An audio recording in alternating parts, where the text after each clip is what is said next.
यस्तै न्यु खोज्यौ भने नि म तिम्रो घर आउँदिन है फेरि बुझ्यौ नि जहिले तैले न्यु खोजेकी छिन् जहिले तैले आउनु हुँदैन परक्क बटारिहाल्छु तिमीलाई कसले आऊ भनेको छ तिमी नआए के नापिन्छ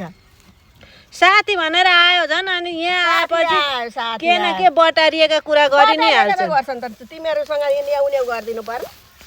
न्याउ गर भनेको छैन आउने बित्तिकै किन झनक्क गर्नु मैले के चाहिँ बिगार गरिरहेको छु र झनक्क झन् तिमी नबोलाए आडी हालेर मार्छु होला दुनियाँको रिस पनि मलाई नि पोख्न खोज्छिन हौ गाँठे अरूको रिस्ता अरूलाई नि पोख्नु नि तिमी गइहाल यहाँबाट खुरुक्क गइहाल अहिले म फेरि कहाँ लडाइन्छु होला रिस उठेको बेला जान्न के गर्छौ जान्नौ साँच्चै जान्नौ म छु नि यहाँ बसेको गाड अहिले फेरि पक्का हान्न बेर लाउँदिन नि यी त आधी छिन् हानिन् भने फेरि आफ्नै बिजेत हुन्छ कस्तो बोली पनि कति रुखो बोली गाँठे